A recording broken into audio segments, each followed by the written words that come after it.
você aí alguns dos inúmeros benefícios de se fazer simulado. Além de que você vai subindo degraus, além de que você vai evoluindo gradativamente. Professor, eu fiz um simulado horrível, professor. Eu fiz um simulado horripilante, professor. Mas no próximo já vai ser melhor. Outro ponto importante é que você vai ter um conhecimento da banca. Como assim, professor? Se eu estou me preparando para um edital da Fundação Carlos Chagas, eu tenho que responder questões no estilo da banca Fundação Carlos Chagas. E aí tem muito concurseiro que está se preparando para o concurso da FCC e está respondendo questão na modalidade certo e errado da CESP. A mesma coisa acontece o inverso. Eu estou me preparando para o modelo Certiva da banca CESP e estou respondendo questões da FCC. Isso aí não vai dar certo. O simulado já vem para isso também, para você se familiarizar, para você se adaptar com a banca organizadora e aí na hora da prova não ter tanta complicação assim, beleza? Então esse foi mais o nosso bate-papo em relação a quão importante é o simulado na tua preparação. Então não deixa de fazer simulado, não deixa de treinar. Treino duro, prova fácil. Isso aí é algo que a gente tem dito corriqueiramente, beleza? Tamo junto, pau na máquina e faca na caveira. Cuida que tá meidinho, valeu!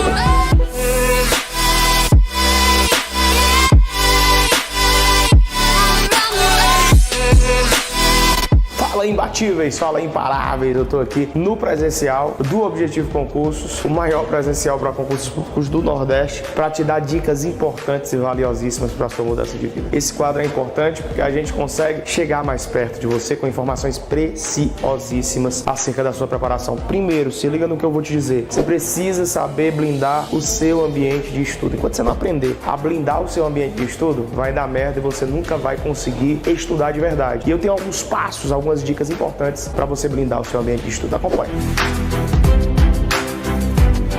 Primeiro grande passo para você blindar o seu ambiente de estudo. Você precisa de um ambiente local, físico, espaço em que você possa sentar e chamar de seu. Você precisa de escrivania, você precisa de cadeira, você precisa de uma estrutura física que te possibilite sentar e estudar em alto rendimento. A maioria das pessoas acha que dá para estudar na sala de casa, na cozinha, no meio do barulho das outras pessoas. Eu não estou dizendo que você não pode sentar na sua sala, na sua cozinha e começar a estudar. Eu não estou falando isso. De repente tem pessoas que só têm sala e cozinha à disposição para estudar. Agora, é interessante que dentro dessa sala, dessa cozinha, dentro desse espaço físico em que efetivamente você esteja estudando, não existe o quê? Barulhos e interrupções. E eu tenho dicas importantes para que você evite barulhos e interrupções. Eu falei isso em outros vídeos e a pessoa não entendeu. Eu não estou falando que você vai divulgar seus planos para as outras pessoas, mas você precisa preparar pessoas.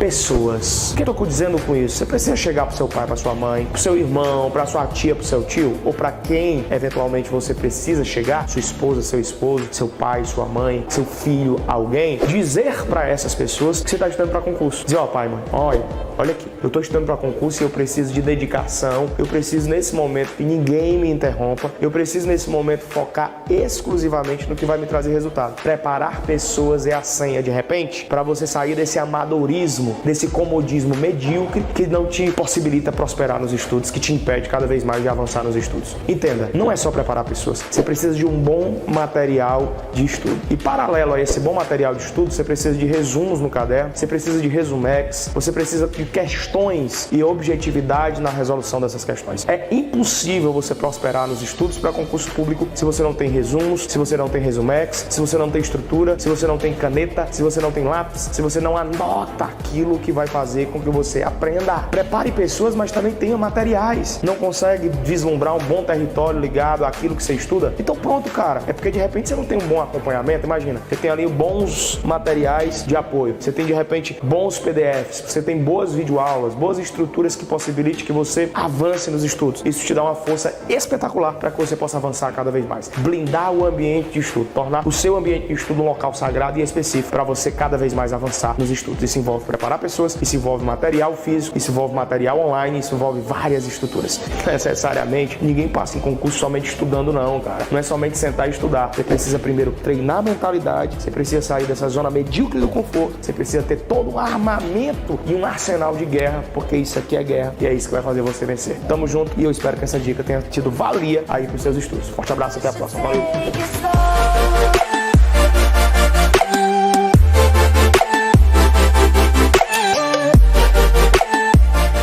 Amigo concurseiro, estou aqui para tratar de um assunto bem importante em relação aos seus estudos diários para concurso público. Na verdade, eu não vou explanar muito sobre o assunto. Eu vou dar dicas simples e concisas aí para você aplicar no seu dia a dia. Afinal, o que é que todo concurseiro quer? Acertar muita questão e racionalizar o tempo. Por isso que o tema desse bloco é como estudar lei seca. Sim, a lei seca vem sendo muito cobrada em concurso público, principalmente de nível médio. Ou seja, o examinador muitas vezes nem quer que você tenha um conhecimento técnico acerca da lei. Ele quer que você decore artigos. Então aqui eu vou apresentar 5 passos essenciais de como estudar a lei seca. Só que antes eu vou dizer alguns pequenos detalhes. Olha só, para que você venha estudar a lei seca, é essencial que o seu material esteja devidamente atualizado. Então o estudo da lei seca, ele envolve o próprio texto ali frio da lei, o dispositivo em si que regulamenta uma relação específica. Então não entra súmula, jurisprudência, doutrina, e é essencial que o seu material esteja atualizado. Professora, onde é que eu encontro leis atualizadas? No site lá do Planalto, você joga na internet e vai encontrar todas as leis cobradas em concurso público. Outro ponto importante que você deve levar em consideração é que você tem esse material impresso, porque um dos passos, nós vamos ver posteriormente, que é justamente grifar os pontos específicos da lei. Então pronto, com o material devidamente atualizado, a gente vai partir agora para o primeiro passo, que é leia. Leia o texto da lei, simplesmente leia, sem fazer grifos, anotações, comentários, nada do tipo. Professora, qual é o objetivo desse primeiro passo? É justamente que você tenha um conhecimento acerca do que a lei trata. É o seu primeiro contato, a sua primeira impressão. Então, como você não sabe como aquela lei é cobrada, é essencial que você simplesmente leia como quem lê um livro, ok? Então, nada de grifos e anotações nas primeiras leituras. Prof, eu vou fazer só uma leitura? Não, você vai fazer 2, 3, 4, o tanto que você acha necessário, beleza? Depois de fazer essas leituras, você vai partir para o nosso segundo passo, que é resolver questões. Como assim, professora? Eu vou resolver questões de um assunto que eu li pouquíssimas vezes e nem sei nada muito sobre? Pra que isso, professora? É justamente para saber como é que as bancas cobram aquela lei. Já que você teve essas primeiras leituras, algo ficou gravado na sua memória curta. E aí você vai partir para as questões, vai ver como é que as bancas cobram aquela determinada lei, ok? E aí, depois de resolver as questões, você vai partir para o nosso terceiro passo, que é voltar para a lei seca e fazer os famosos grifos. Por quê? Porque agora você sabe como é que as bancas cobram, ou seja, você vai grifar o essencial, os conceitos mais cobrados em questões. Se a lei traz prazos, quais são os prazos que mais caem em questões? Quais são os artigos mais cobrados? O ideal é que você tenha marca-textos distintos. Por exemplo, o marca-texto verde, eu vou marcar os conceitos que a lei apresenta e que eu vi que é muito cobrado em questão. O marca-texto laranja, eu vou cobrar os prazos que a lei traz. O marca-texto azul, eu posso marcar as palavras perigosas que são mais substituídas em questões, como salvo se, ressalvado. Ou seja, agora você tem ideia de como é que as bancas cobram aquela lei e neste momento você já pode realizar os grifos. E aí, se nenhum desses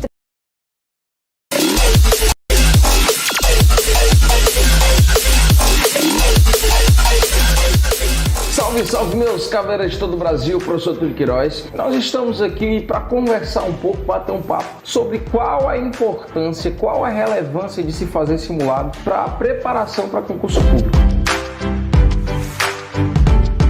Primeiramente você vai me perguntar, professor, é realmente importante, é realmente relevante, vai me fazer potencializar a minha preparação? Vai sim, e eu vou te provar por A mais B que realmente é importante, que realmente é relevante se fazer simulado, praticar resolvendo questão. Primeiro ponto de tudo, para se ter essa certeza de que é importante simulado, você vai ter ali uma espécie de realmente simulado, você vai simular o ambiente da prova, ou seja, você vai ver se realmente como que é naquele momento de prova, vai bater um certo nervosismo, você vai saber o que é que você precisa saber, quanto tempo você vai ter de prova, você vai ter aquele nervosismo de um ranking, ou seja, você vai... Fala galera, estamos aqui ao vivo em mais uma aula de Direito Penal CTI.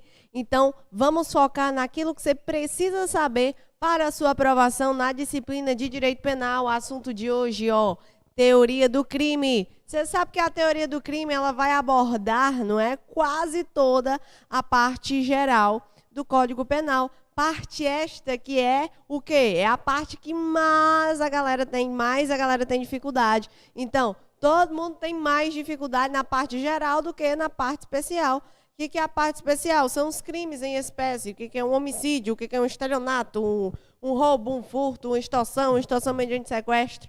Nessa parte, ninguém tem muita dúvida, não. Agora, quando o assunto é parte geral, falou em conduta, em crime consumado, crime tentado, resultado, não é? Excludente de licitude, legítima defesa, isso daí despenca e a galera acaba errando. Por isso que você vai sair daqui hoje craque, não é? Você vai sair daqui hoje entendendo e sabendo como responder questões envolvendo a teoria do crime. E só lembrando, para você que ainda não é assinante do nosso Objetivo Play, não perca tempo.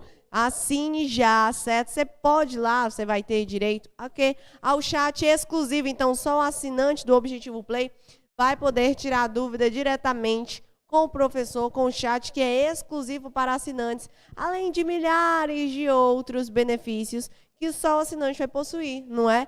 Um exemplo, você vai assinar, lá você vai contratar assinatura ilimitada. Pronto, meu amigo, você contratou lá uma vez e você vai ter acesso ilimitado a todos os cursos. Então, hoje tu acordou com vontade de estudar para PRF, amanhã para PF, depois da manhã para Polícia Civil, depois para o INSS, que é mais nem carreiras policiais. Tu vai ter acesso ilimitado a todos os cursos da nossa plataforma. Beleza? Então, não perca tempo. Fale com a galera da Central de Vendas. Está aparecendo o QR Code aqui embaixo. Está aparecendo o QR Code aqui embaixo também, que basta você apontar a câmera do seu celular. Facilidade para você adquirir os nossos cursos, beleza? Então, vamos lá. Vamos começar, não é? Teoria do crime. Antes de falar aqui da nossa primeira questão, eu já vou adiantar um negocinho, informação básica. Olha que linha linda e maravilhosa que eu estou traçando aqui agora. Então, ó, quando o assunto é teoria do crime, antes de passar à primeira questão, eu quero que você saiba que aqui, dentro da teoria do crime, certo? Conceito analítico de crime, né? Eu vou adotar o quê? A teoria tripartida. Teoria tripartida. Teoria tripartida. O que é isso, professora?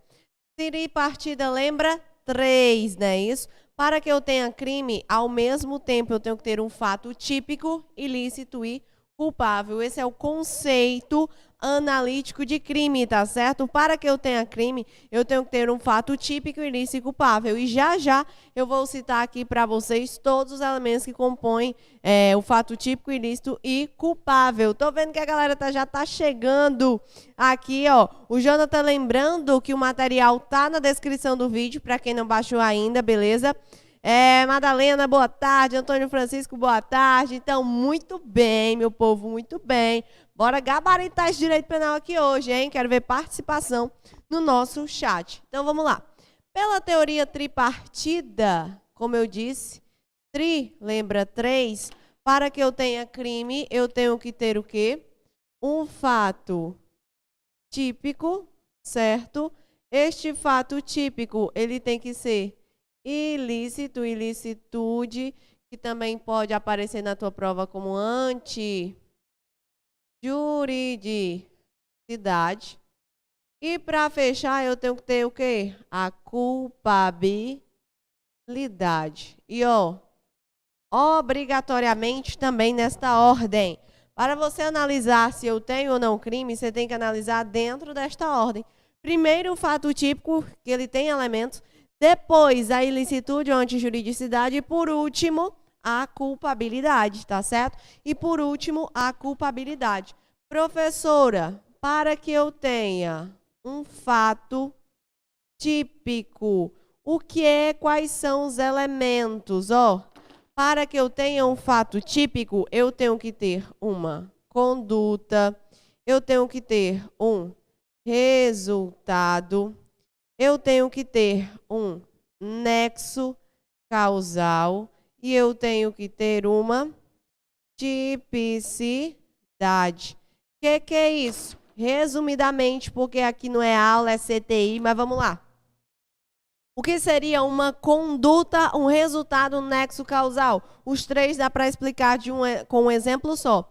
Eu saco a minha arma e dou um tiro numa pessoa, a pessoa levou este tiro, morreu. Qual foi a minha conduta? Sacar a arma e atirar. Qual foi o resultado? A morte. O que é um nexo causal? É aquele elo que une a conduta ao resultado. Ele só morreu porque eu atirei nele. Então, eu serei responsabilizada pela morte. Imagina que eu saquei a minha arma, dei um tiro, porém, ele já estava morto. Ele morreu de um ataque, né, do coração há 10 minutos antes. 10 minutos antes. Então, nesse caso, como ele já tinha morrido, com 10 minutos antes, eu não tenho um nexo causal. A morte dele não está relacionada à minha conduta. Afastando qualquer desses elementos, afasta o fato típico, consequentemente afasta o crime, tá certo?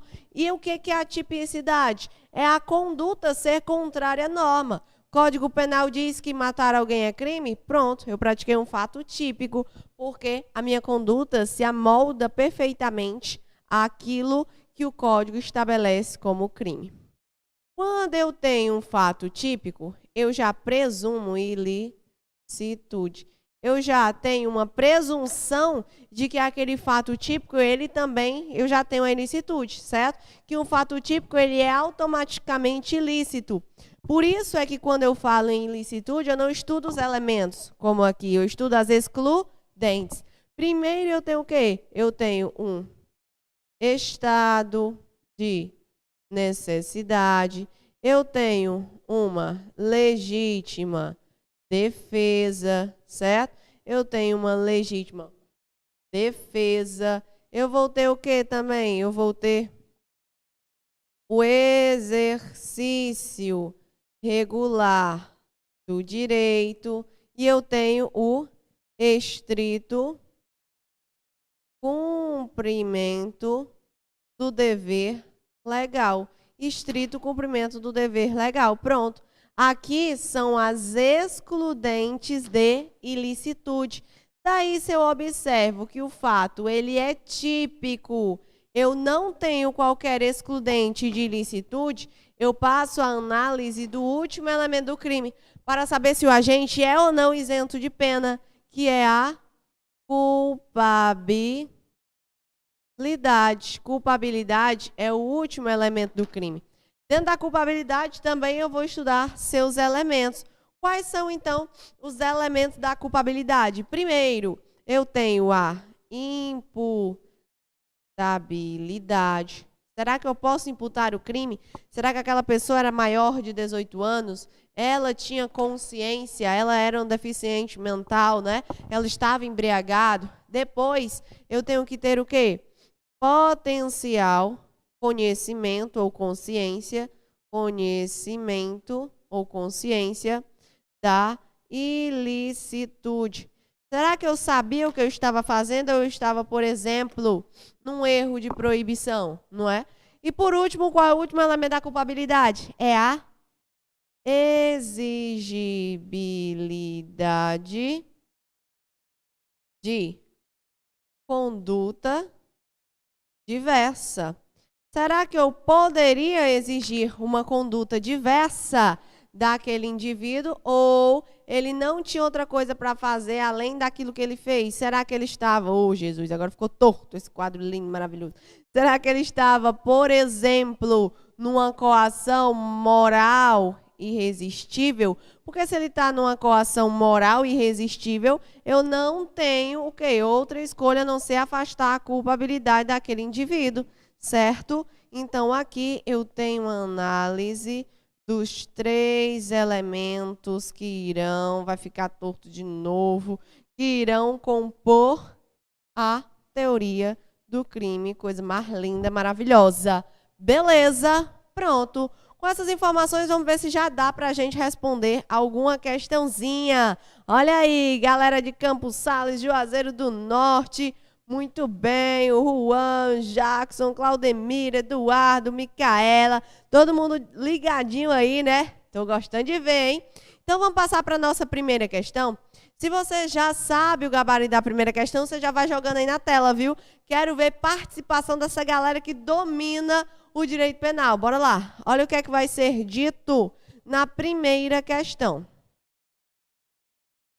Nas lições de Miguel Reale Júnior, Teoria do Delito, se a não consumação do crime por circunstâncias alheias à vontade do agente torna típica a conduta tentada, funcionando o artigo 14, inciso 2 do Código Penal, com a autêntica norma de extensão temporal do tipo penal, professor, não estou entendendo nada, vai entender já já. Deve-se, pela mesma ratio, né, ter por atípica a tentativa quando o resultado não se concretiza em decorrência da vontade do próprio agente. Sobre esta visão, independentemente da importância político-criminal destes institutos, a não punição da desistência voluntária e do arrependimento eficaz emana da atipicidade da conduta como modalidade tentada. Sobre a desistência voluntária e arrependimento eficaz, assinale a alternativa correta. Pelo amor de Deus, professor, eu não entendi, foi nada. Bora lá.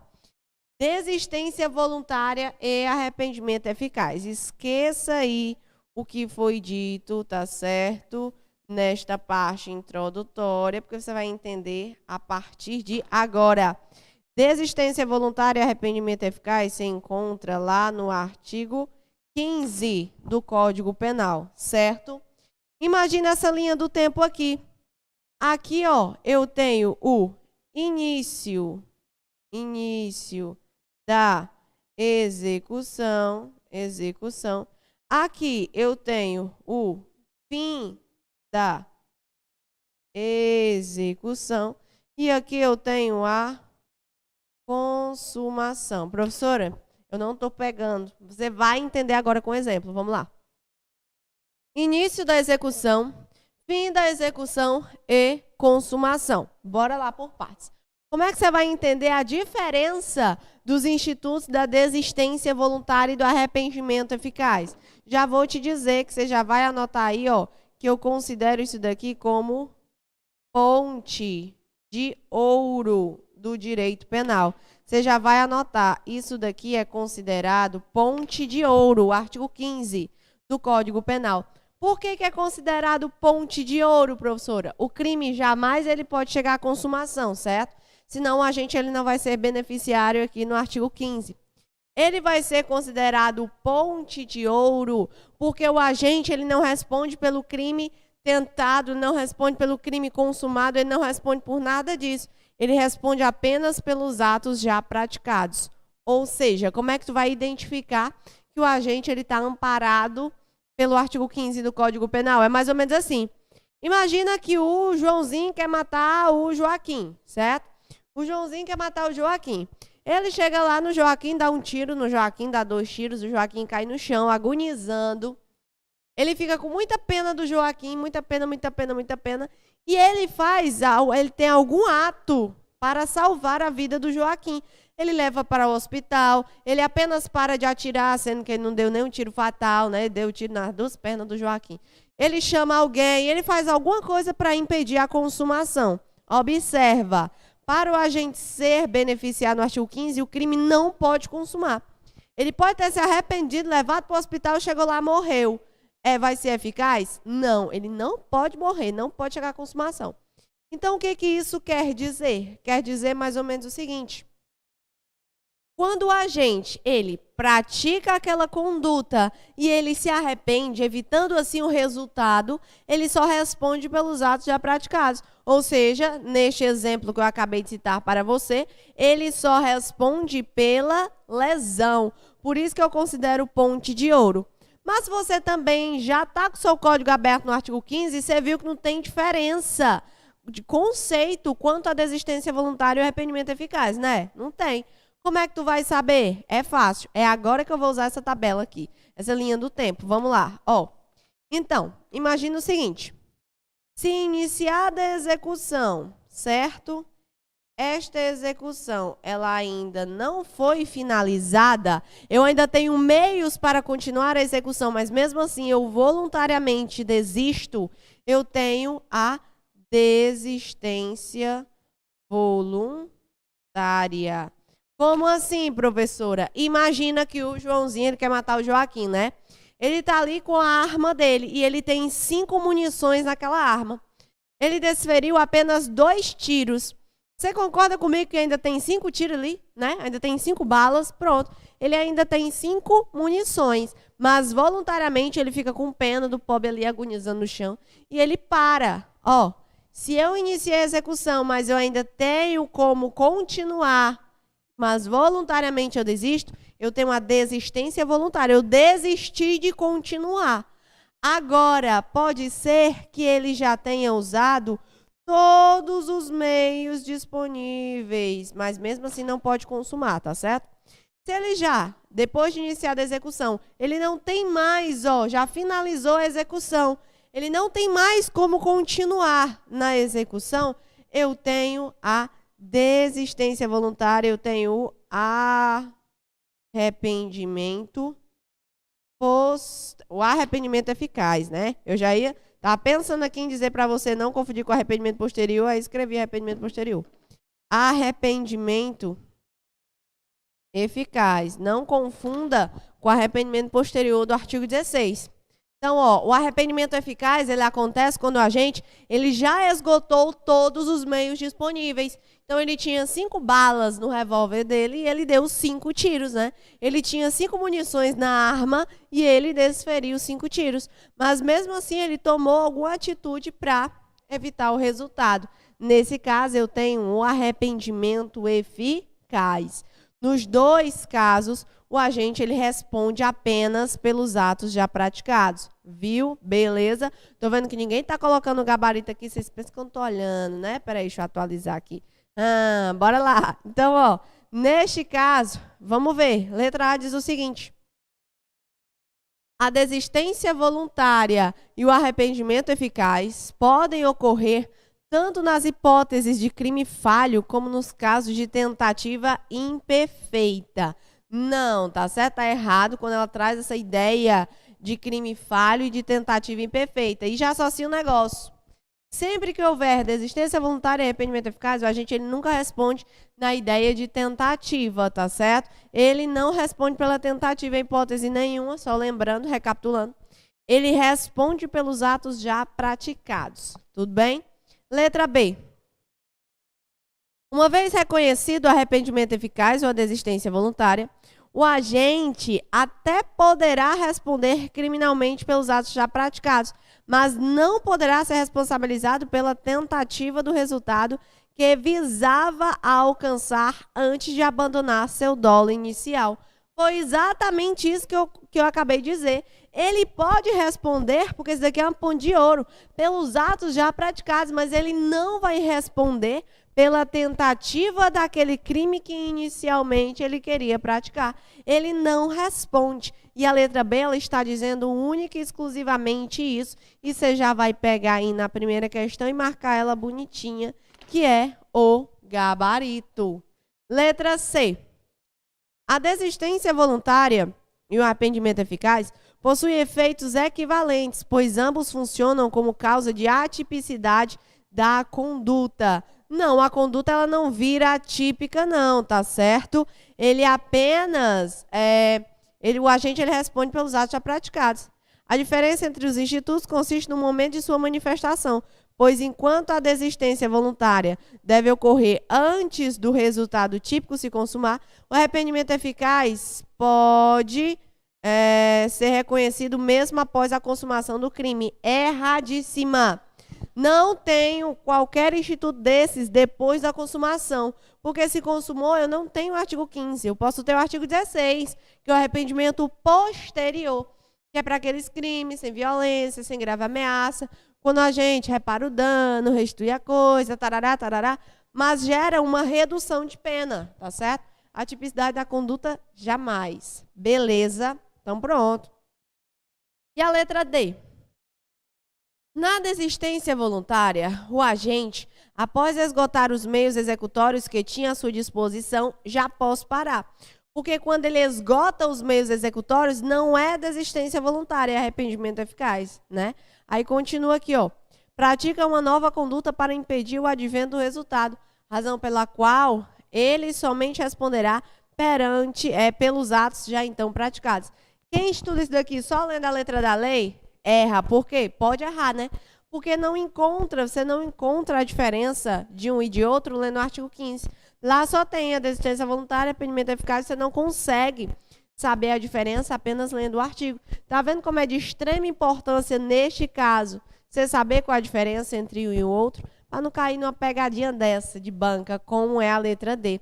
Traz um conceito perfeito, mas joga a desistência voluntária. E esse conceito aí é de arrependimento eficaz. Letra E. A desistência voluntária e o arrependimento eficaz são compatíveis com os crimes culposos próprios. Não, né? Crimes dolosos, tá certo? Então, letra E também, nesta pegada, é errada. Beleza, beleza, beleza, beleza. Cadê vocês, hein? Então, estão calados aí. Tô vendo, viu? Bora gabaritar esse negócio, bora responder. Já deixaram o like? Penso que eu não tô pastorando aqui quem tá deixando o like. Tô contando quem tá assistindo, só assistindo, e quem está assistindo e deixando o like, viu? Ah, agora atualizou aqui. Tô vendo o gabarito de vocês, perdão, eu falando mal, dizendo que vocês estavam comentando sim. Então, ó, atualizando, né, a galera de Camusim, Quixadá, Groairas, né? Nananana. Quixadá é tu. Ancuri, Taitinga, muito bem, muito bem, muito bem. Então, bora lá. Vamos passar para frente.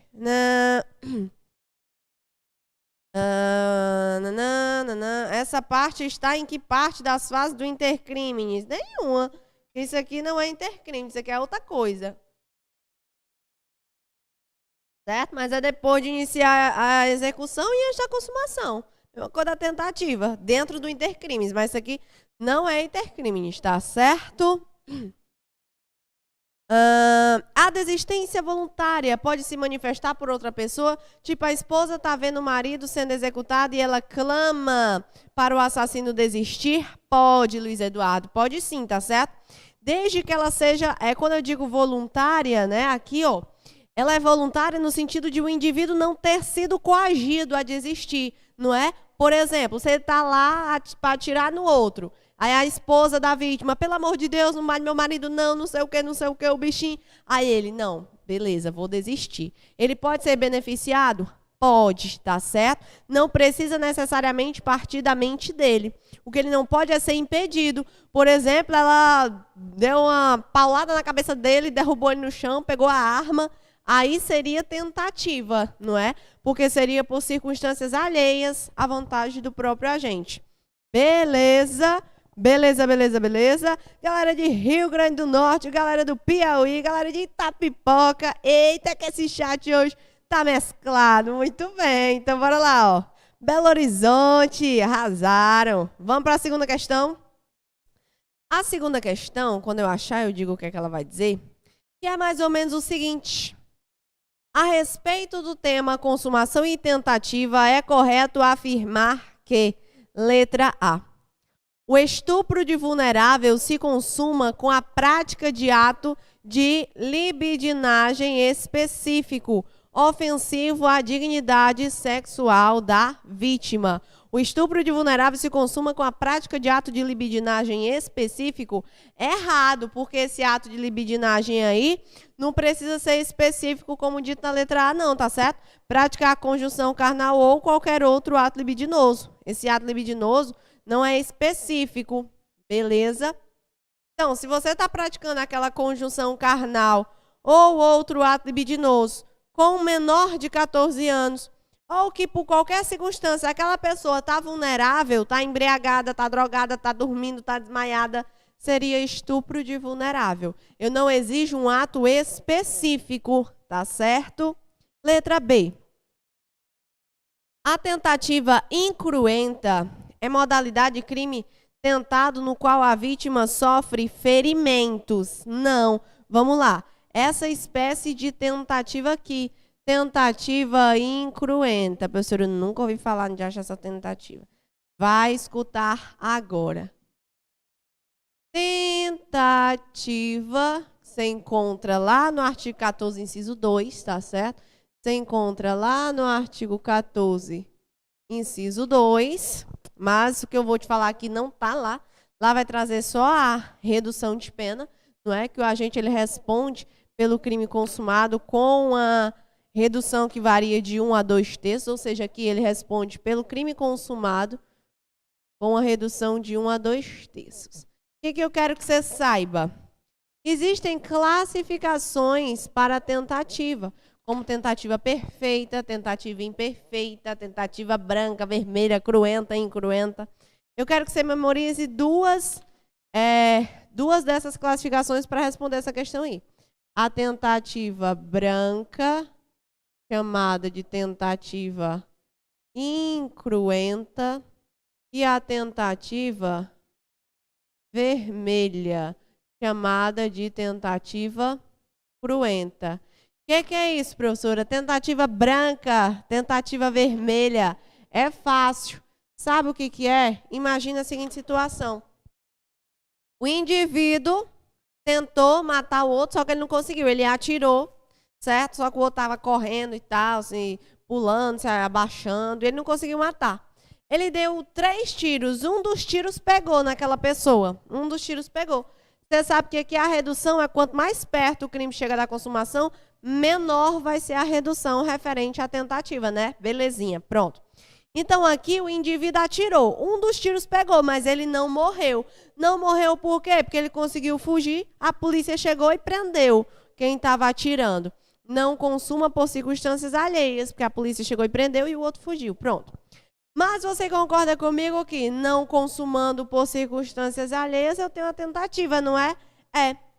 Quando o tiro pega, imagina que a pessoa que estava correndo, ela estava bem limpinha, bonitinha, vestida de branco. Quando o tiro pega na pessoa, suja ou não suja a pessoa de sangue? Claro, né? Claro que suja. Então, quando o tiro pegou, mas a pessoa não morreu, eu tenho a tentativa vermelha, a tentativa cruenta, certo? Os crimes de sangue. Por que é vermelho? Porque sujou de sangue. Agora, se você deu os 3 tiros, a pessoa fugiu, a polícia chegou e te prendeu, tentativa. Não conseguiu matar por circunstâncias alheias à vontade do agente, não foi? Foi. Mas nesse caso, você conseguiu sujar a roupa dele de sangue? Se ele correu e nenhum tiro pegou? Não. A roupa dele continua o quê? Branca, incruenta. Tentativa branca e tentativa incruenta. O objeto ele não foi atingido. O objeto ele não foi atingido, beleza? Então, com essa informação, o que você já tira para a sua vida? Que a letra B está errada. A tentativa incruenta é modalidade de crime tentado no qual a vítima sofre ferimentos. Na verdade está trocado isso aqui, peraí.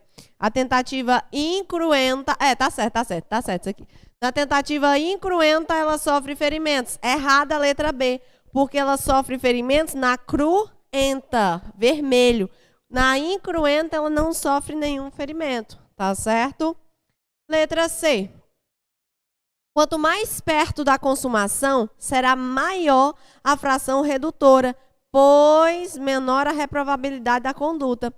Quanto mais perto da consumação, menor é a redução da tentativa. Por quê? Porque se ele quase matou a pessoa ficou ali, morre, não morre, em coma, eu vou diminuir no mínimo aqui a pena para a tentativa. Agora, se o tiro nem pegou, eu posso reduzir até o máximo a tentativa, tá certo? Então, a letra C está errada. Quanto mais perto da consumação, menor é a redução. Letra D. Nos crimes de tipo misto alternativo, a prática de um dos verbos já é suficiente para a consumação da infração. Perfeito. Professor, o que é isso? Tipo misto alternativo. É quando você pega, por exemplo, o artigo correspondente, o artigo 33 da Lei de Drogas, né? Vender, tem depósito, guardar. Quando você encontra um artigo que tem vários verbos, vender, exportar, remeter, produzir, fabricar, expor à venda, sei que lá, a realização de qualquer um deles consuma. Corrupção passiva. Eu tenho o funcionário público que está solicitando vantagem devida, está recebendo, está aceitando promessa. Então, a partir do momento que ele solicita, ou que ele recebe, ou que ele aceita, já consuma. É um tipo misto alternativo. Eu tenho várias alternativas para consumar, de forma mista. Perfeita a letra D. Letra E. A aferição da quantidade de pena a ser reduzida pela tentativa decorre da culpabilidade do agente. Na verdade, não decorre da culpabilidade do agente, não é? Vai decorrer de o quão aquele crime chegou perto da consumação. Quanto mais perto da consumação, menor é a redução referente à tentativa. Quanto mais longe, maior a redução. Não é averiguado, na verdade, a culpabilidade do agente, certo? Beleza. Gravaram essas informações bonitinhas, lindas e maravilhosas. Vamos para frente, então. Vamos para a nossa questão de número 3. A questão de número 3, ela vai dizer o seguinte, ó. Terceira questão, ela vai dizer o seguinte. Acerca do erro de tipo e do erro de proibição, considere as seguintes afirmativas. Vamos lá. Sem especificar muito, certo? Eu vou começar citando uma diferença básica entre erro de tipo e erro de proibição. Eu sei que muita gente confunde isso daqui. E erro de proibição. Muita gente confunde um e outro. Você vai deixar de confundir isso daqui a partir de agora. Não vou entrar no mérito aqui de quando ele é evitável, é inevitável, tá certo? Porque vai mudar de um para o outro. Eu vou citar aqui para você a diferença. Se isso for cobrado na questão, a gente analisa na hora da leitura, mas vamos lá. Primeira informação.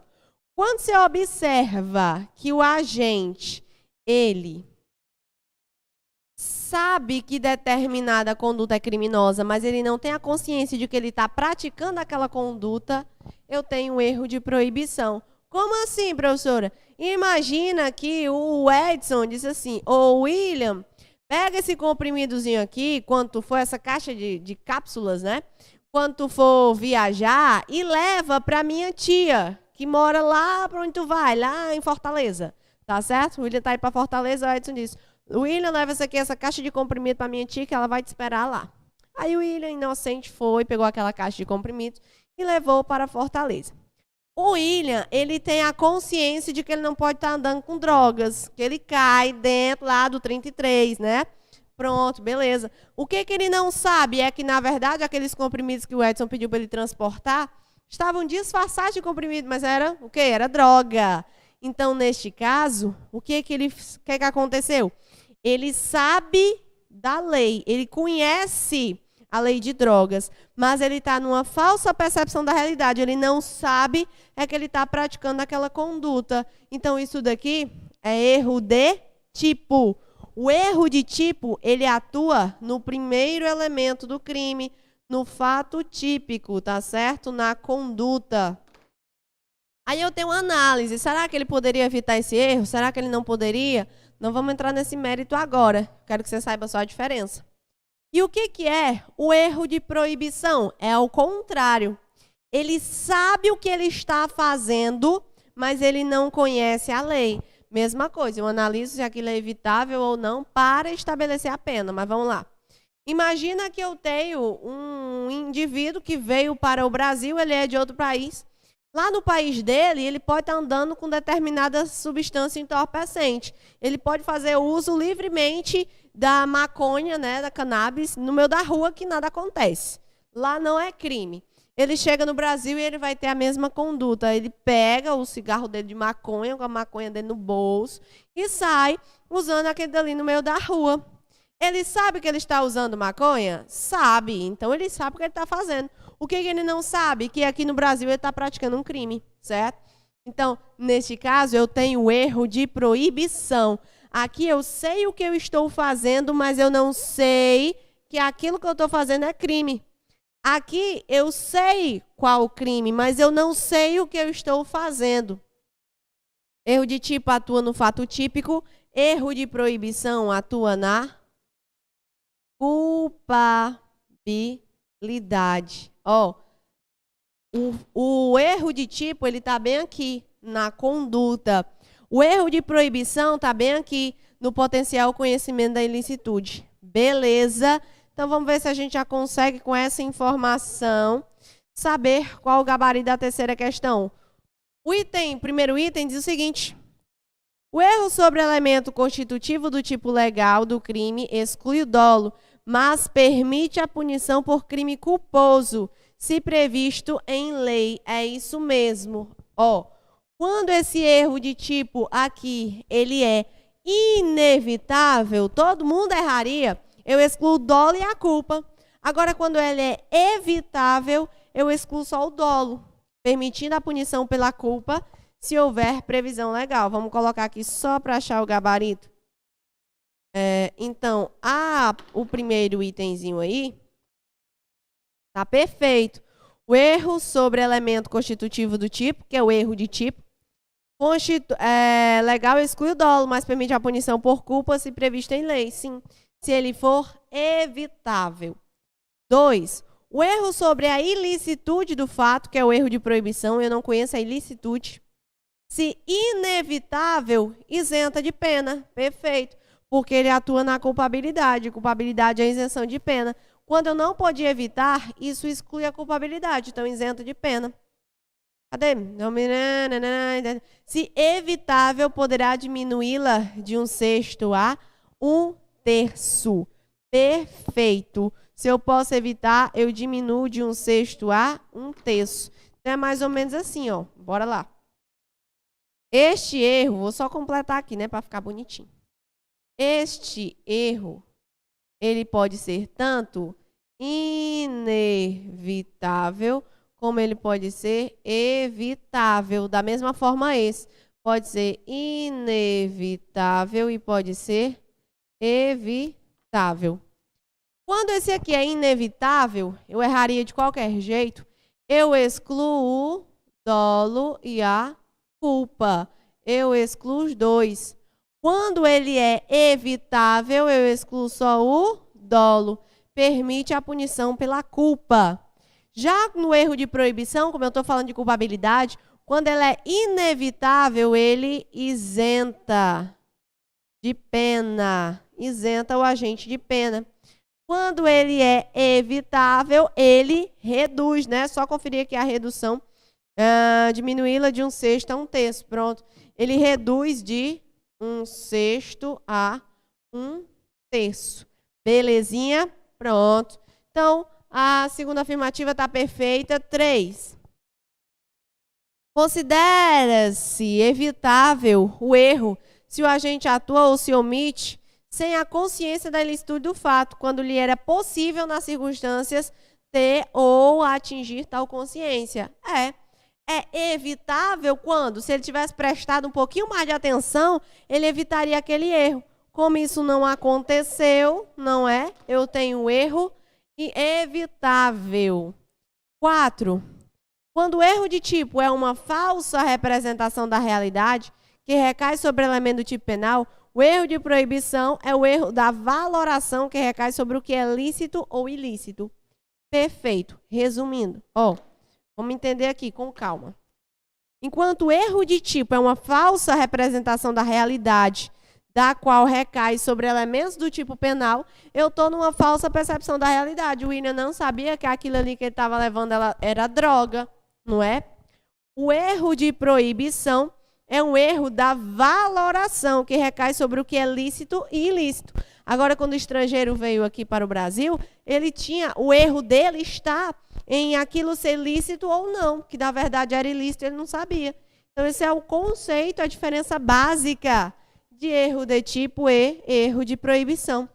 Todas as afirmativas estão corretas, fazendo com que você gabarite aí, marcando a letra E. As afirmativas 1, 2 e 3, 4 estão corretas. Então, terceira questão, gabarito, letra E. Beleza? Para frente é que se anda. Muito bem. Vou beber aqui um pouquinho de água e aí a gente passa para frente, beleza?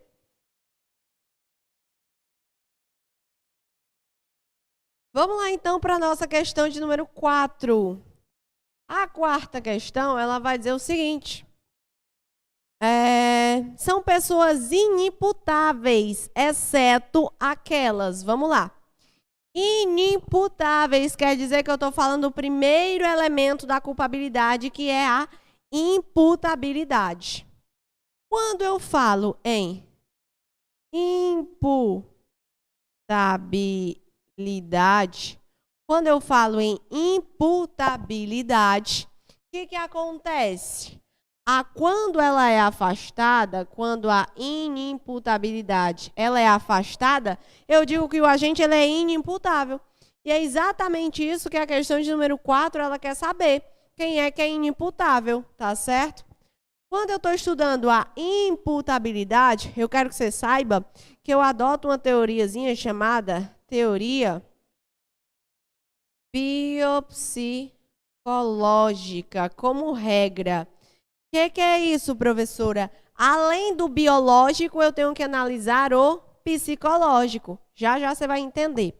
Com exceção do que eu vou colocar aqui agora, eu adoto a teoria biopsicológica. Primeiro elemento é a menoridade. Isso aqui é a exceção que eu adoto a teoria biológica. Por que é exceção e adota a teoria biológica? Lembra? Biopsicológico quer dizer o quê? Que além do biológico, eu tenho que analisar o psicológico. Beleza? Top. Fechou. Pronto. Por que na menoridade é a exceção? Eu adoto apenas a teoria biológica.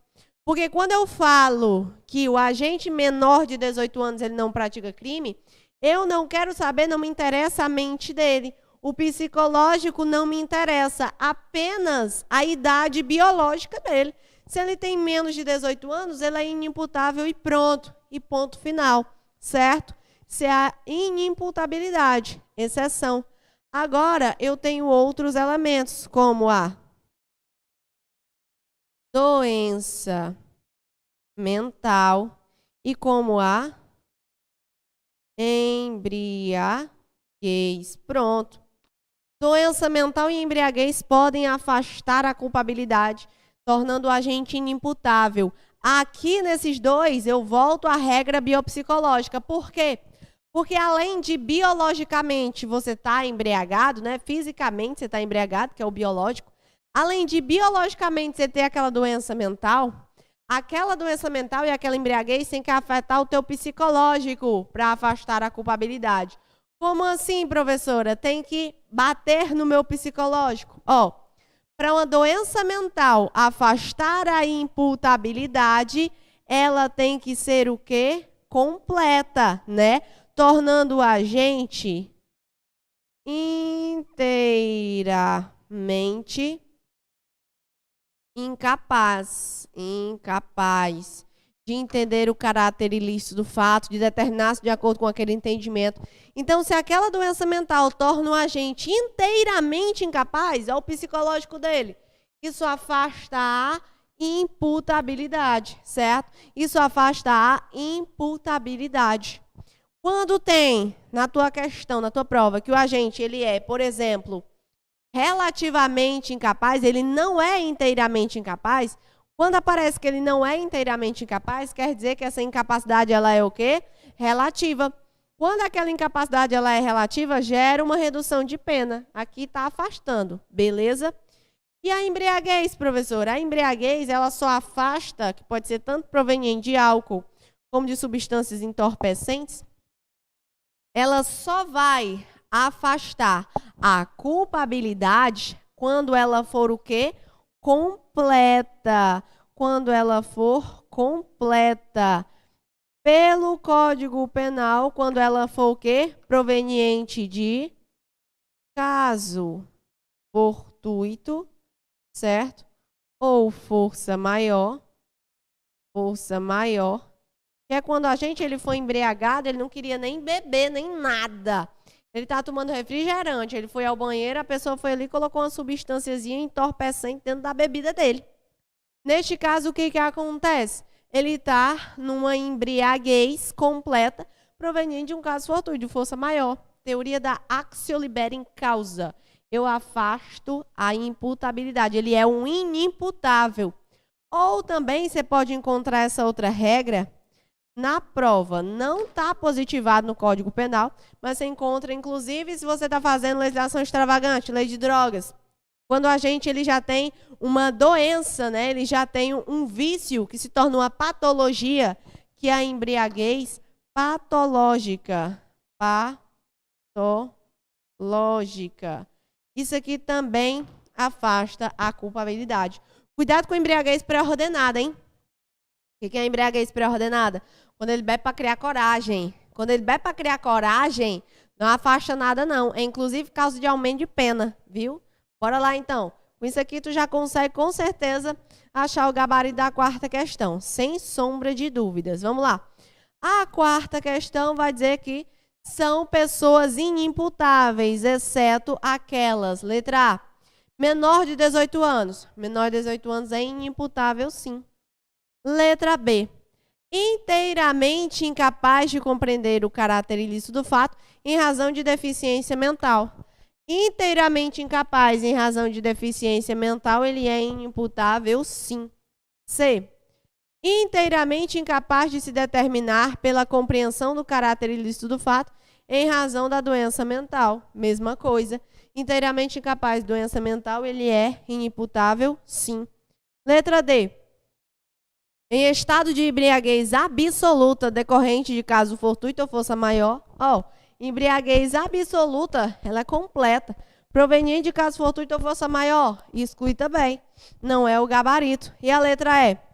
Sob coação irresistível ou obediência hierárquica. Professora, a coação irresistível e a obediência hierárquica não afasta o crime, não. Quer dizer que não. Não estou dizendo que não.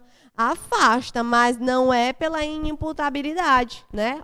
Não é pela imputabilidade que afasta. A coação moral, a coação moral irresistível e a obediência hierárquica atuam nesse elementozinho aqui, chamado exigibilidade de conduta diversa. Então, se o agente ele foi coagido moralmente e ele não poderia resistir, eu digo que ele não teve o quê? Ele teve, na verdade, uma inexigibilidade de conduta diversa. Então, aí eu vou afastar a culpabilidade, mas é por outro elemento. Beleza? Gravou. Quarta questão, coisa mais linda do universo. Só lembrando que daqui a pouquinho a nossa transmissão vai ser o quê? Cortada para a galera do YouTube, não vai não?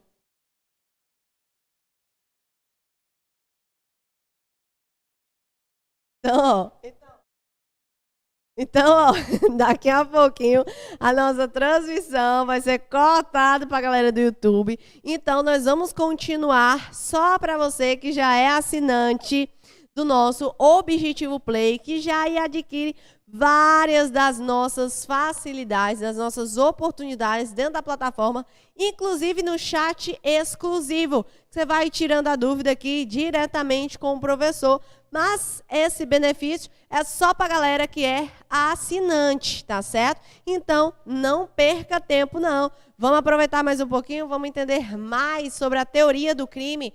Vamos passar para a questão de número 5, que é a questão de número 5. Ela vai dizer o seguinte, bora lá. Quinta questão vai falar o seguinte. Vinícius, ele sofre de sonambulismo desde a mais tarda idade. Certa noite, durante o sono, Vinícius, em estado de inconsciência, se levanta e se dirige até o escritório de sua casa e pega uma tesoura na gaveta. Nesse momento, sua esposa toca no seu ombro para levá-lo de volta à cama. Ocasião em que Vinícius, ainda sonâmbulo, se vira e desfere 5 golpes com a tesoura em sua esposa na altura do abdômen. Na altura do abdômen. Ato contínuo, Vinícius retorna para o quarto e continua seu sono, enquanto sua esposa cai inconsciente e morre minutos depois, em virtude da excessiva perda de sangue, né? Nessa hipótese, é correto afirmar que Vinícius, bora lá. Neste caso, eu tenho algumas excludentes. Vamos logo aqui para o que interessa, né? Sem esticar demais. Dentro do fato típico, eu tenho esse negócio aqui chamado conduta, esse elemento aqui chamado conduta, não é? A conduta, ela possui alguns excludentes, tem alguns casos que excluem a conduta. Sabe quais são alguns elementos, por exemplo, que irão excluir a conduta? Se tu age em momento reflexo, né? Se tu tem ali um reflexo.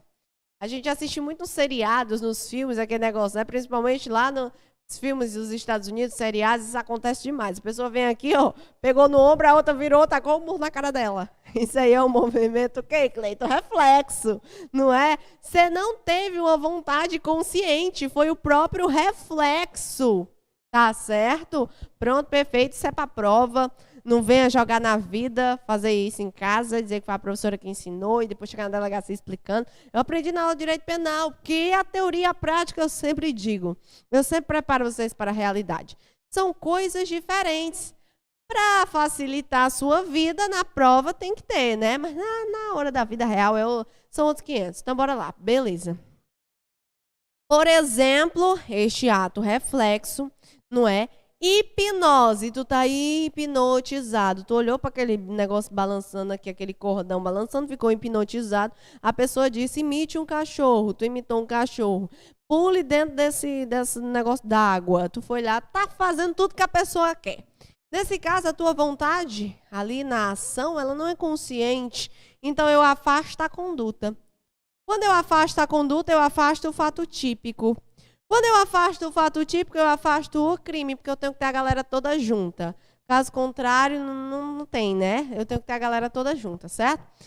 E outra coisa também que afasta a conduta, sabe o que é, meu caro? Sabe o que é, minha cara? Uma coisa que afasta a conduta é o sonambulismo, para a prova. A pessoa está ali, dormindo. A outra vem, pega aqui, ela taca a tesoura na mão, ela vai, taca a tesoura 365 mil vezes na barriga da pessoa, soltou a tesoura, voltou a deitar em sua cama. De manhã... De que, Cleiton? De manhã, a pessoa acorda, aí chama pela outra pessoa, a pessoa está ali morta, com 365 mil tesouradas. Mas foi a outra dormindo que matou. Neste caso, o sonambulismo afasta a conduta. A conduta afasta o fato típico. E o fato típico afasta o crime. Eu não tenho um crime.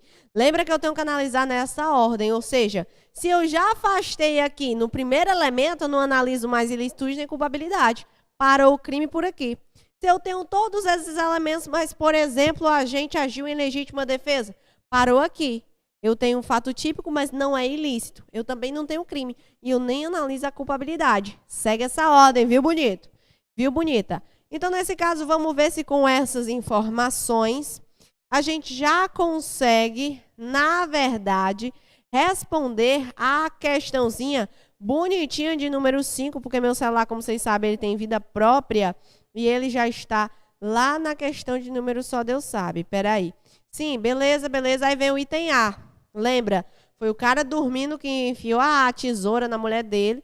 E aí de manhã ele acordou naturalmente para tomar seu café da manhã. A mulher estava ali morta. Letra A. O Vinícius, que foi o dorminhoco, letra A, deverá responder por delito de homicídio culposo? Não. Professora, mas não foi sem querer? Sim, meu amigo, mas afastou o crime. Homicídio culposo, eu tenho um crime. Não é? Eu tenho um crime. Porém, foi por imperícia, imprudência, negligência, o que não veio a ser o caso. Letra B. Deverá responder por delito de homicídio doloso, praticado com dolo eventual. Como é que a pessoa dormindo, a pessoa tem a intenção de matar a outra? A pessoa dormindo? Não tem, meu amigo. Então, B tá errada, A tá erradona também. Letra C. Vai dizer o quê? Não praticou o crime, pois o estado de inconsciência exclui a culpabilidade pela exigibilidade de conduta diversa. A professora está certo, porque ele não praticou o crime, tu acabou de dizer. Eu disse que ia afastar a conduta, menino. Aí está dizendo que eu afastar a culpabilidade. Está errado, beleza que eu não tenho crime. Mas não é por afastar a culpabilidade, não. É por afastar o fator típico. Letra E. Deve responder por... pulei a D, né? Letra D. Não praticou o crime, pois o estado de inconsciência exclui a conduta, olha que coisa mais linda, por ausência de voluntariedade do movimento. Olha o que eu te expliquei agora. Perfeito, maravilhoso. E a letra E está errada por quê? Deve responder pelo delito de homicídio préter-doloso. O que é um homicídio préter-doloso? O que é um préter-dolo? O préter-dolo é quando eu tenho dolo na conduta e culpa no resultado, né? Um homicídio préter-doloso. Como assim? Eu quero lesionar uma pessoa. O Cleiton quer lesionar o Edson, né? Quer praticar lesão corporal nele. Aí o Cleiton vai e começa a bater no Edson. Como o Cleiton é 2 metros mais alto que o Edson, o pobre do Edson estava ali em defesa, aí o Cleiton batendo e tal. Exagerou muito. O que aconteceu com o pobre rei do Edson? Morreu, não é? Sem querer. O Cleiton queria matar. Ele queria lesionar apenas. Então, a conduta do Cleiton em bater a lesão corporal, ela é dolosa. Ele tinha intenção. Porém, o resultado morte não foi querido pelo Cleiton. Veio a título de culpa. Então, eu tenho um préter-dolo. Eu tenho dolo na conduta e culpa no resultado. Como é que fica a responsabilização dele? Ele responde pelo aquele crime que ele queria praticar, não é? É. Mas eu posso afastar esse resultado tão grave? Não. Então, ele responde por lesão corporal com resultado morte. Olha que coisa mais linda. O que não tem nada a ver com a questão que a pessoa matou a outra dormindo. Então, neste caso, você já marcaria aí a letra D, não é isso? Então, meu povo do YouTube, fechou a hora do YouTube, senhor Cleiton? Então, meu povo do YouTube, é isso, né? Como eu já havia dito. Galera que ainda não tem a assinatura do Objetivo Play, infelizmente, vamos ter que ficar por aqui. E para quem já é assinante, nós vamos dar continuidade à nossa aula na plataforma, tá certo? Então, meu povo do YouTube, foi um prazer e até a próxima. Valeu! Então, continuando aqui o nosso CTI, Teoria do Crime, várias informações necessárias e importantes. Continuando agora só para você assinante, só lembrando, se você está com alguma dúvida em algum detalhe, em alguma questão, perca tempo não, tá certo? Não acho que a sua dúvida, às vezes o professor vai achar que a sua dúvida é besta. Ai, meu Deus do céu, o professor vai pensar que eu não sei isso, ficou tão fácil. Não existe não, meu amigo. Jogue aí no nosso chat, tá certo? Que já já a sua dúvida ela vai ser solucionada. Beleza? Vamos cuidar na vida então? Vamos responder mais questõezinhas de direito penal? Estamos na metade da aula. Então vamos lá. Vamos para a questão de número 6. A questão de número 6, ela vai dizer o seguinte. Carolina é empregada doméstica na residência de Letícia e Jorge e recebeu uma cópia da chave que dá acesso à casa de seus patrões. Todavia, o companheiro de Carolina, Ricardo, aproveitando-se do fato de que a referida chave estava à vista e sem vigilância, fez uma cópia... Oh, meu Deus do céu, peraí. Fez uma cópia do objeto e utilizou essa cópia para entrar na casa de Letícia e Jorge. E de lá, subtraiu bens e valores que totalizaram um prejuízo de 100 mil reais. Eita peste! As vítimas. Nessa hipótese, é correto afirmar que Carolina... Então, vamos lá. Vamos entender a questão. A Carolina... Ela trabalhava aí na casa de não sei quem, que eu já esqueci o nome do povo. Sei quem lá, trabalhava. Daí ela tinha a chave, não é? Porque ela trabalhava lá e às vezes ela tinha que chegar para trabalhar e não tinha ninguém em casa, ela tinha a chave, não interessa o porquê. E aí ela pega a chave e leva a chave para casa dela. Chegando lá na casa dela, o marido dela, muito bandidão, viu aquela chave e disse, hoje é meu dia de sorte. Fez uma cópia daquela chave. Foi lá, sem ninguém ver que ele copiou, sem ninguém ver que ele chegou lá, ele entrou na casa e subtraiu vários pertences daquela família para a qual a Carolina trabalhava, né? Daí, a questão, ela quer saber a responsabilidade da Carolina. Professora, existe a possibilidade do indivíduo praticar um crime junto com outro, é o que eu chamo de concurso de pessoas, não é isso? É isso. Vem a ser o caso? Não. Por quê? Porque quando eu tenho concurso de pessoas, o mínimo que eu exijo para a pessoa responder pelo crime é que ela saiba que está praticando um crime, né? Não que ela pratique um crime junto com a outra. Então, eu tenho que ter uma conduta relevante. E ela levar a chave para casa dela não foi uma conduta relevante? Ela nem sabia, meu amigo. Ela levou para casa, não foi para o marido dela pegar, copiar e furtar a coisa, não. Ele fez isso porque ele é um pilantrão. Então, nesse caso, a Carolina, ela vai ter alguma responsabilização? Ela não vai ter responsabilização nenhuma neste caso. Por quê? Porque ela não teve nada a ver com isso. Ele que foi pilantrão, safado, e pegou aquela chave. Beleza? Então, nesse caso, vamos lá. Vamos procurar, se a gente acha com essa informação, algum item correspondente ao que eu acabei de te dizer aqui agora, neste minuto. Então, ó, nesta hipótese, é correto afirmar que Carolina, letra A, poderá responder como partícipe do furto praticado por Ricardo. Ela responde como partícipe do furto do Ricardo? Claro que não tem nada a ver com o furto dele.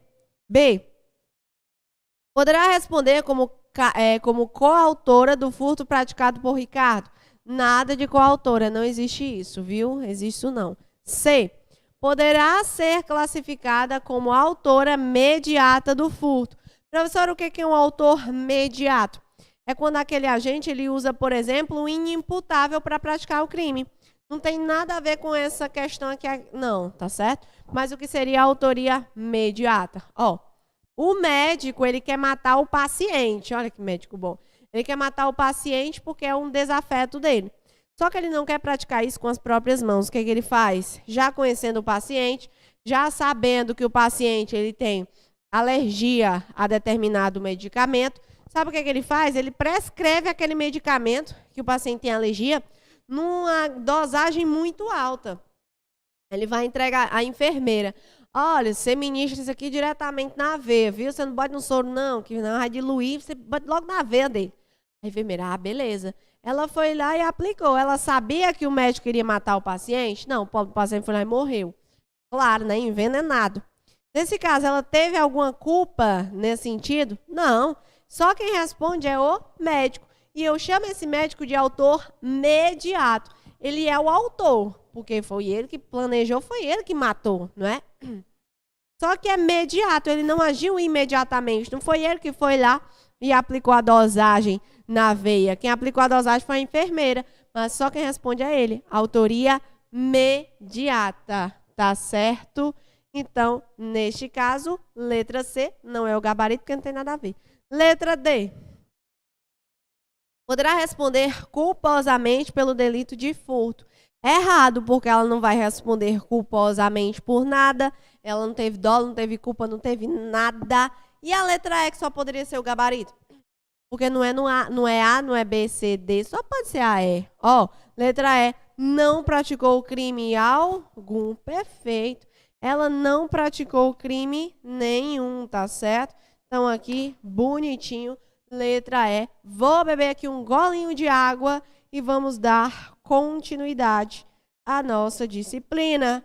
Tá entendendo? Tá compreendendo? Tá gravando tudo? Muito bem, coisa mais linda do universo.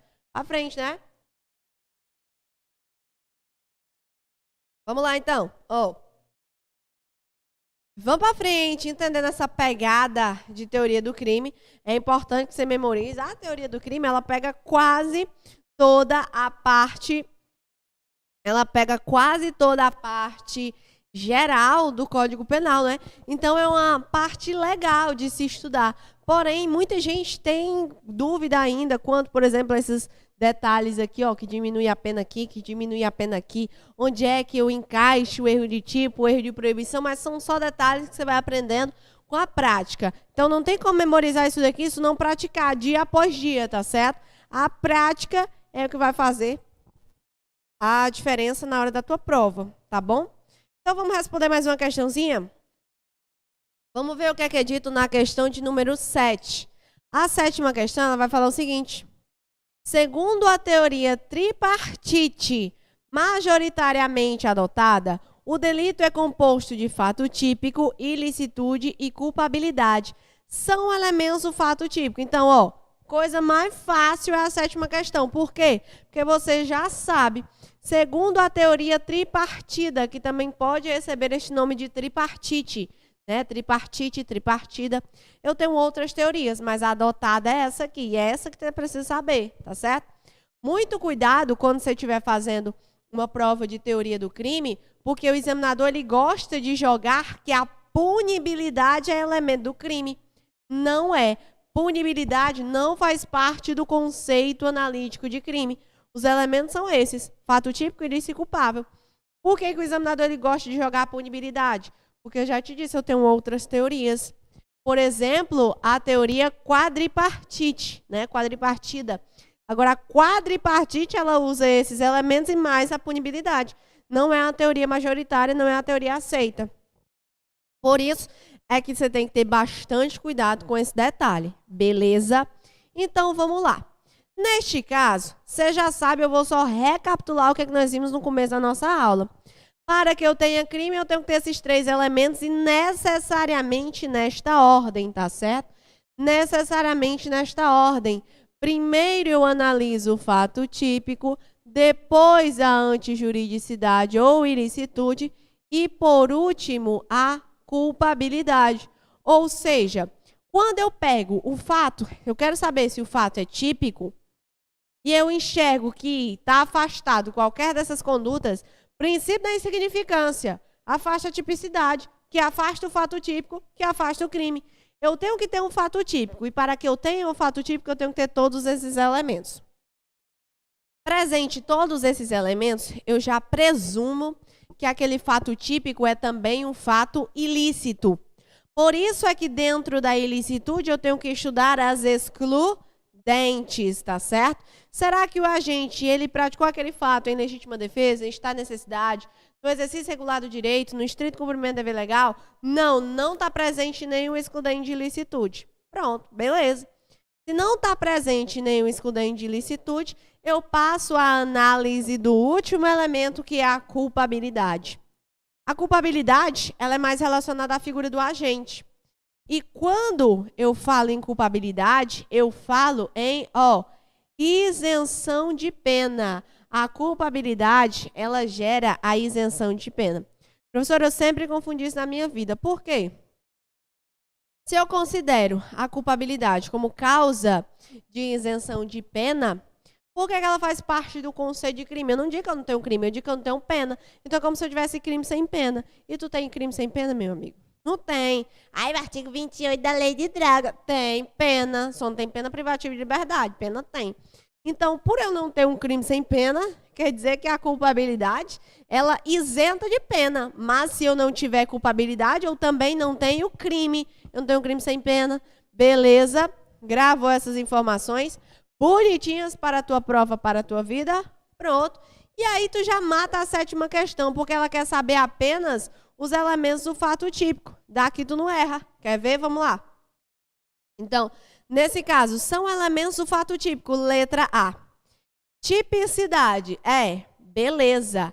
Ilicitude. Ilicitude é um elemento. Ela não está dentro do fato típico, é outro elemento, está do lado do fato típico. E aí a imputabilidade. Imputabilidade é um elemento da culpabilidade, não é? Imputabilidade é um elemento da culpabilidade. Letra B. Conduta dolosa ou culposa. Será que a conduta dolosa ou culposa faz parte? Faz, porque vai para a conduta. O dolo e a culpa, eles estão aqui, tá certo? Na conduta, aqui eu analiso o dolo, aqui eu analiso a culpa. Perfeitinho.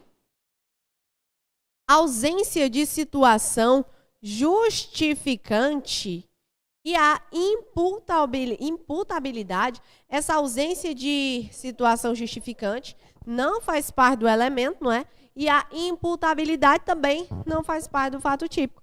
A imputabilidade, ela faz parte da culpabilidade. Olha aqui.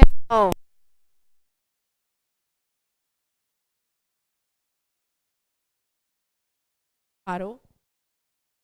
Voltou? Pronto. Então, só recapitulando, né? Conduta dolosa, culposa ausência de situação jurídica não é, e a imputabilidade é elemento da culpabilidade. Esse é o erro da letra B.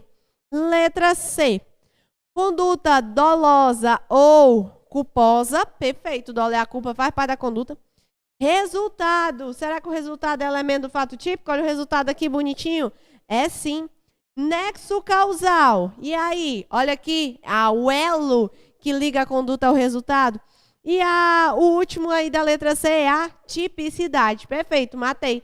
Com todos os elementos do fato típico. Letra C é o gabarito da questão de número 7. Mas vamos ver por que os demais itens estão errados. Olha o item D. Tipicidade. Perfeito. Ausência de situação justificante não tá, né? Ausência de situação justificante. E a culpabilidade? A culpabilidade não faz parte do fato típico. Pelo contrário, a culpabilidade ela é outro elemento. Não faz parte, é outro elemento. Beleza? Show? Pronto? Podemos passar para frente. Vamos ver o que é que diz a questão de número 8. O que é dito na questão de número 8? Então, já fizemos uma revisão aqui, babadeira, né? Top, sobre teoria do crime. Estamos revisando em cada questão. Claro que não tem toda a teoria do crime aqui, tem só aquilo que você precisa para responder questão por questão. E agora vamos ver o que é dito na 8ª questão. Vamos lá? A 8ª questão fala o seguinte. O dependente químico severo, comprovado por laudo pericial que, para poder comprar substância entorpecente, a fim de satisfazer seu vício, pratica a conduta descrita no tipo penal de furto, poderá arguir em sua defesa excludente de novo, o dependente químico severo, comprovado por laudo pericial, que para poder comprar substância a fim de satisfazer seu vício, ele pratica a conduta tida como crime. Então, quando eu tenho dependente químico, teoria da Axel libera em causa. Lembra o que eu falei? Embriaguez. Professora, dependente químico, embriaguez na cachaça. A embriaguez aqui, ela tanto pode se dar pelo álcool, como por substâncias entorpecentes. Então, quando eu chego e digo que o agente ele está embriagado, essa embriaguez tanto se dá pelo álcool como por substâncias entorpecentes. Então, neste caso aqui, o que eu expliquei para você? Quando a embriaguez ela é completa, proveniente de caso fortuito ou de força maior, ou até quando a embriaguez ela é patológica, tornando o agente inteiramente incapaz, como é o caso aqui, ele estava praticando o crime, mas ele já estava numa patologia. Então, isso não vira mais responsabilidade, né, de uma pena privativa de liberdade, mas sim uma questão de saúde pública. Isso daqui sai da esfera de um crime e entra na esfera de que eu tenho que cuidar da saúde do agente. Isso vai afastar a imputabilidade. Quando eu afasto a imputabilidade, eu digo que o agente ele é inimputável. Eu afasto a culpabilidade, que eu afasto o crime. Então, aí o dependente químico ele é isento de pena. Vamos ver se com essas informações a gente consegue achar o gabarito correspondente aqui na 8ª questão. Então, vamos lá. Poderá arguir em sua defesa excludente de letra A, ilicitude pela inexigibilidade de conduta diversa? Primeiro, até se tu não soubesse o que é que ele exclui, tu não marcaria a letra A. Por quê? A exigibilidade de conduta diversa é o requisito. Quando eu afasto ele, eu chamo de inexigibilidade de conduta diversa, não é? É. A inexigibilidade de conduta diversa, ela atua na culpabilidade, não é na ilicitude não, meu amigo. Então, tá erradona a letra A. Letra B. Tipicidade pela ausência de dolo. Nesse caso da embriaguez, eu afasto o dolo, afastando a conduta, afastando o fato típico? Não, a embriaguez ela afasta a imputabilidade. Presta atenção. Letra C. A culpabilidade, pode ser, né? Mas ela continua pela coação moral irresistível. Não, isso aí é embriaguez. Não é coação moral irresistível, não. Coação moral afasta também a culpabilidade, atuando bem aqui na inexigibilidade de conduta diversa, mas não vem ser o caso daquela pessoa que é dependente química, tá certo? Letra D. Culpabilidade pela inimputabilidade. Agora matou, não é? Letra D é o gabarito. De fato, eu afasto a culpabilidade pela inimputabilidade. Letra D é o gabarito bonitinho, lindo, maravilhoso, perfeito. E a letra E, professora, diz o quê? Ilicitude pelo estado de necessidade. Beleza, que o estado de necessidade é o excludente de ilicitude, mas não tem nada a ver com essa pessoa que é dependente químico. Professor, o que é o estado de necessidade? Eu não lembro muito bem. O estado de necessidade é quando o indivíduo ele pratica um crime, tá certo? Mas para salvar de perigo atual, uma situação que não foi ele que criou. Por exemplo, o exemplo mais clássico para que você entenda você ainda lembra, não é? Boate Kiss, você lembra do incêndio na Boate Kiss? Então, ó, a boate estava pegando fogo, só tinha uma saída. Tinha como todas pessoas vão fazer uma fila, todo mundo vai sair. Meu amigo, todo mundo matando todo mundo para passar pelo diacho da porta. Então, o que é o estado de necessidade? Você tem a sua vida e a vida da outra pessoa. Para você, qual a vida que você vai salvar? A sua, não é? Então, nesse caso, ó, você pode tirar a vida dele para salvar a sua. Titanic, tá ali. Rose e o Jack, né? Em cima daquela tábua, no mar gelado. Estado de necessidade, a vida dele é a vida dela. Ele foi besta lá, morreu congelado, acabou o filme, não é? Mas se ele tivesse matado ela para subir naquela tábua, seria estado de necessidade? Sim.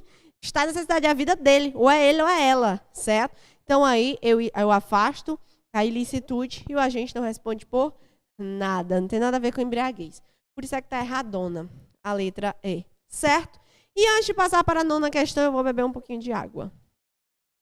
E aí vamos dar continuidade à nossa teoria do crime.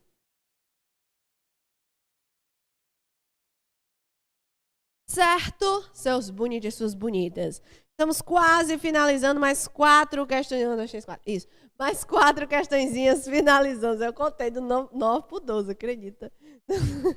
Então, mais 4 questõezinhas.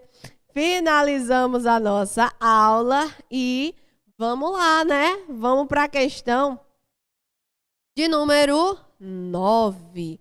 Olha o que é dito na questão de número 9. João e José desejam a morte de Joaquim. E ambos, em ocasiões distintas, mas próximas no tempo, sem qualquer conhecimento da intenção do autor, ajuste ou mesmo combinação prévia, atiram contra a vítima. Joaquim morre em decorrência de um dos tiros. O outro, conforme exame... Um dos tiros. O outro, conforme exame pericial feito, atingiu assim a vítima somente de raspão. Todavia, mesmo com a perícia, não restou verificada a autoria do do tiro que atingiu mortalmente Joaquim. Bora lá, vou fazer aqui um desenho lindo e vou explicar essa questão para tu, tá certo? Ó, vou desenhar bem aqui que é para tu não confundir com essa teoriazinha bonitinha. Pronto. Aqui eu tenho um agente, certo? Esse agente, deixa eu ver se eu sei desenhar esse agente para o outro lado com outra... segurando a arma para o outro lado, porque eu só treinei para um lado. Então, eu sei, olha aí, coisa mais bonitinha. Então, aqui eu tenho a figura do agente, certo? 2 agentes com muito ódio. Deixa eu olhar só o nome deles, que é para a coisa ficar bem bonitinha, né, na questão. Então, cadê? É o João e José. Eles querem matar o Joaquim. João, José, Joaquim. João, José, Joaquim. João... Aqui é o José. E eles querem matar o pobre do Joaquim, tá certo? Ó, tem um olho na testa. Eles querem matar o pobre do Joaquim. Esse aqui é o Joaquim. Muito bem, professora. Vamos lá ao exemplo. Joaquim. O que acontece? Esse daqui atirou, esse daqui atirou. Olha o que a questão diz. Rapaz, onde é o chão desse desenho, hein? Será que é bem aqui ou bem aqui? Então, o que a questão diz? O João e o José queriam matar o Joaquim. Posicionou um do lado, posicionou do outro. Ambos atiraram. O João, ele não sabia que o Joaquim estava aqui querendo matar... O José estava aqui querendo matar o Joaquim. O José, ele não sabia que o João estava aqui querendo matar o Joaquim. Quando eu quebro esse vínculo psicológico, quando eu quebro esse elo essa ligação intelectual entre os agentes, automaticamente eu já estou afastando um negocinho chamado, concurso de pessoas. Automaticamente eu já estou afastando o concurso de pessoas, porque esse daqui não tem ligação nenhuma com esse daqui. Não tem um concurso de pessoas, eu tenho autorias colaterais. Cada um vai responder de acordo com o seu crime. Então, vamos lá. Você vai concordar comigo que dessa situação podem acontecer alguns resultados. O Joaquim pode ficar vivo, o Joaquim pode morrer, o Joaquim pode sofrer lesão corporal, o Joaquim pode dar um chute na cara desse, sair correndo, nada acontecer, não é? O que a banca ela cobra? Nesse exemplo, exatamente como está aí na questão. Ela cobra de duas formas. Joaquim aqui ele sempre morre no exemplo, tá certo? Joaquim sempre morre no exemplo. O que a banca cobra? Ou eu sei de qual arma partiu o tiro que matou Joaquim, ou eu não sei. Uma coisa ou outra. Ou eu sei quem matou, ou eu não sei. Vamos lá, pronto. Primeiro exemplo. Foi feita a perícia no corpo do Joaquim e foi constatado o seguinte. A bala do João matou o Joaquim. A do José só pegou de raspão. Professora, a questão disse isso? Não. Ela disse que uma matou, outra passou de raspão, mas ela não diz qual foi qual, certo? Então, ó, a do João matou, a do Joaquim pegou de raspão. Responsabilização do João, homicídio consumado. Responsabilização do José, homicídio tentado. Não tenho em nenhum dos casos concurso de pessoas. Beleza? A seguinte situação. Esse atirou, esse morreu, foi feita a perícia. Eu vi que é o caso da questão. Uma bala matou, a outra pegou de raspão. Mas eu não sei se a que matou saiu da arma desse ou saiu da arma desse. Eu não sei qual foi que matou, qual foi que só atirou de raspão. Como é que fica a responsabilização? Os dois pela tentativa. Mesmo estando Joaquim já em outro plano, mesmo tendo morrido, os dois respondem pela tentativa, porque eu não sei quem foi que matou. Então é melhor que os dois respondam com a redução da tentativa, que é isso que a questão de número 9 ela vem trazer para tu. Beleza? Então, nesse caso, ó, todavia, mesmo com a perícia, não restou verificada a autoria do tiro que atingiu mortalmente Joaquim. O que acontece com o João e com o José? Os dois respondem na tentativa. Nessa hipótese, é correto afirmar que João e José respondem pelo delito de letra A. Homicídio doloso na modalidade tentada, com a incidência do concurso de pessoas, beleza que eles respondem por homicídio na modalidade tentada, né? Mas não tem concurso de pessoas. Eu não tenho concurso de pessoas. Letra A tá errada. Letra B. Homicídio doloso consumado sem a incidência do concurso de pessoas. Errada. Beleza que eu tenho homicídio consumado. Beleza que eu não tenho concurso de pessoas. Mas dizer que eu tenho homicídio consumado tá errado. Homicídio é tentado. Letra C. Homicídio doloso na modalidade tentada, sem a incidência do concurso de pessoas, perfeito. Homicídio tentado e eu não tenho aí concurso de pessoas. Letra D. Homicídio consumado, errado, porque é tentado. Com a incidência do concurso de pessoas, errada, porque eu não tenho concurso de pessoas. E letra E. Homicídio culposo, errado, porque eu tenho um homicídio tentado e não cabe tentativa para crime culposo, é doloso, sem a incidência do concurso de pessoas. O erro da E, então, está em dizer que o homicídio ele é culposo. Ele não é culposo. Beleza, ele é doloso e tentado. Entendeu esta ideia? Aprendeu? Tá gabaritando aqui concurso de pessoas, coisa mais linda, maravilhosa, simples da tua vida. Só faltam 3 questõezinhas, não é? Pra gente finalizar aqui o nosso assunto referente à teoria do crime, o que foi preparado para hoje. Então vamos lá. Vamos passar para a questão de número 10. Deixa eu beber aqui uma aguinha e aí a gente responde a questão de número 10. 10ª questão vai falar o seguinte. Assinale a alternativa que preencha corretamente a lacuna. Essa aqui é fácil, né não? Ó, apresenta-se como causa excludente da ilicitude. Mais ligeiro do que esse daqui, só a velocidade da luz, para tu gabaritar. Então, vamos lá. Quais são as excludentes de ilicitude? Só isso. Legítima defesa, estado de necessidade, exercício regular do direito e o estrito cumprimento do dever legal. Eu tenho essas excludentes. Se é, se não é, não é. Então, bora lá. Neste caso, vamos ver o que estão dito nos itens. Letra A. O exercício regular do direito. Será que o exercício regular do direito, ele afasta a ilicitude, professora? Exercício regular do direito.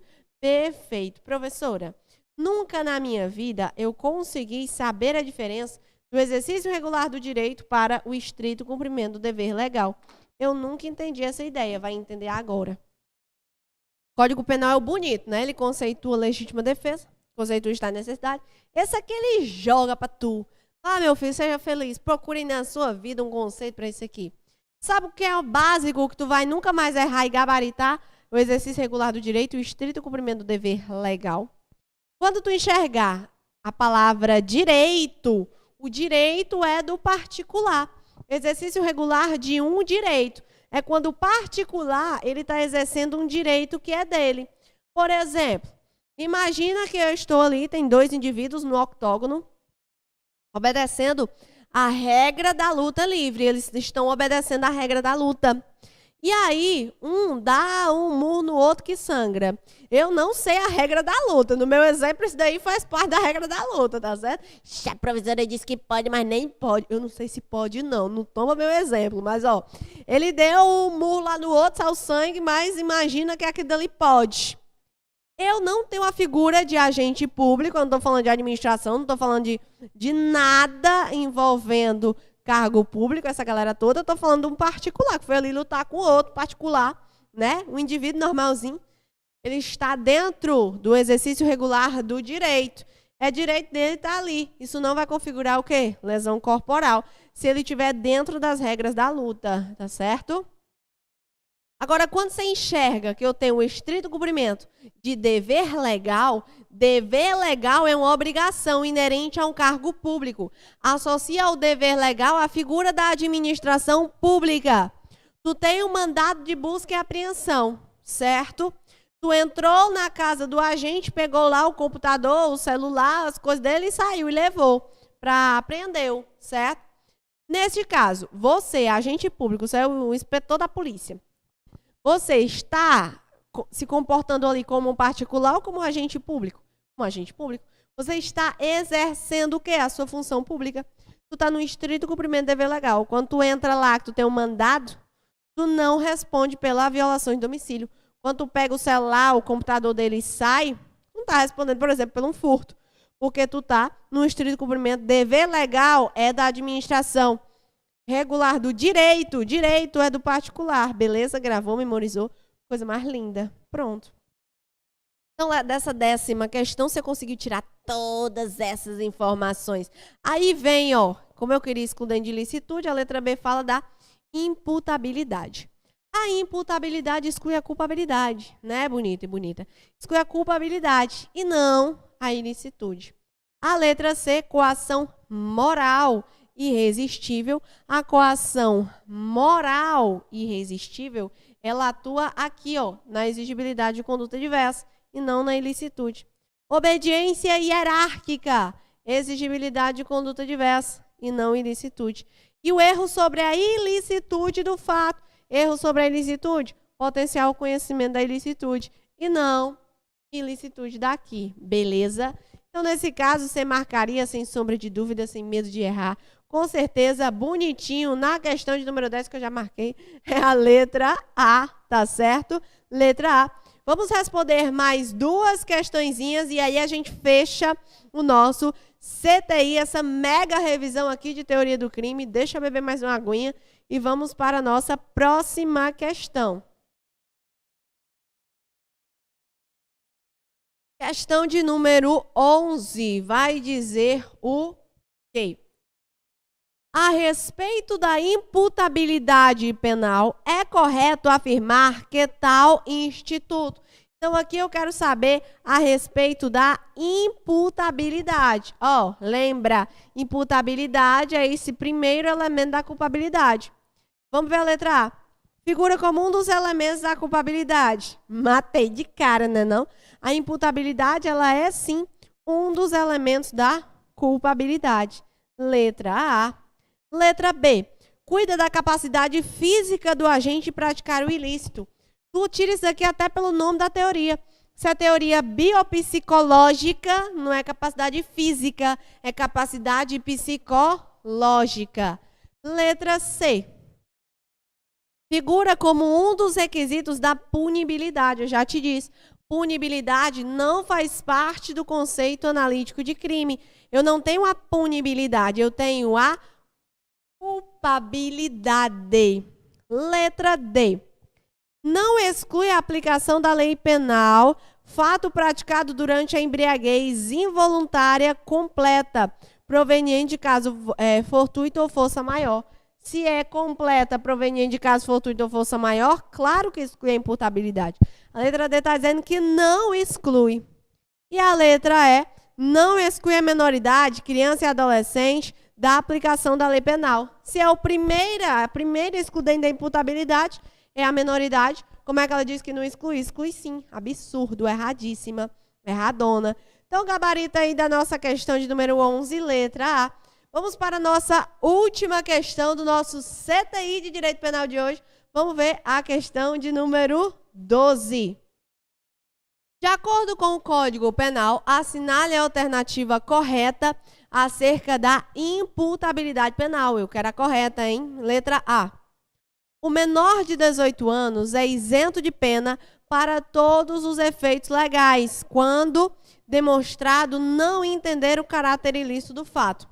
Se ele acabasse a frase bem aqui, ó, todos os efeitos legais e ponto final, estaria correto.